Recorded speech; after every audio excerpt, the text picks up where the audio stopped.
வணக்கம். கடாய் சூடானதும் 1/4 ஸ்பூன் கடுகு, 1/4 ஸ்பூன் உளுத்தம்பருப்பு. கடுகு பொரிஞ்சு உளுத்தம்பருப்பு சேர்ந்ததும் கருவேப்பிலை எண்ணெயில் லேசாக வதங்கினதும்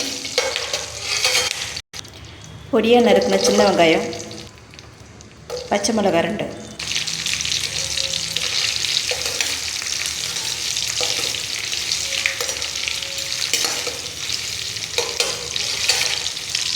வெங்காயம் கலர் சேஞ்ச் ஆகும்னா லேசாக இந்தளவு வதங்கினா போதும்.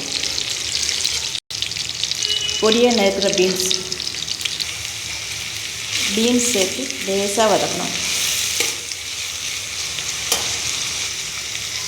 பொடியாக நறுக்கின கேரட்,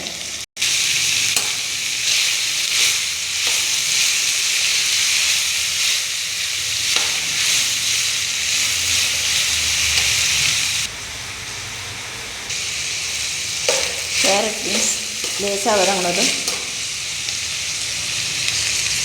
மஞ்சள் பொடி 1/4 ஸ்பூன், சிகப்பு மிளகாய் பொடி 1/4 ஸ்பூன், உப்பு 1/4 ஸ்பூன்.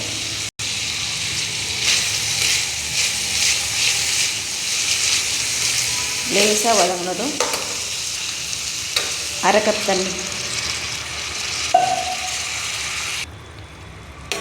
கேரட் பீன்ஸ் சீக்கிரம் வெந்துடும், அதனால் 1/2 கப் தண்ணி விட்டாலே போதும். மூடி வேக விடணும்.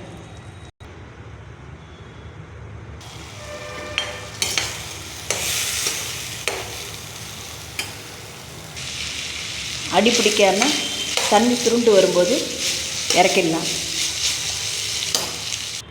பச்சை மிளகாவை மட்டும் நீக்கிட்டு சாதத்தோடு பரிமாறலாம். கேரட் பீன்ஸ் பொரியல் தேங்காய் சேர்க்காமல் செஞ்சுருக்கு. கேரட் 100 கிராம், பீன்ஸ் 200 கிராம் எடுத்துருக்கேன், மொத்தம் 300 கிராம். ரசம், சாம்பார், காரக்குழம்பு எத்தோடு வேணாலும் சாப்பிடலாம். கேரட் பீன்ஸ் பொரியல்.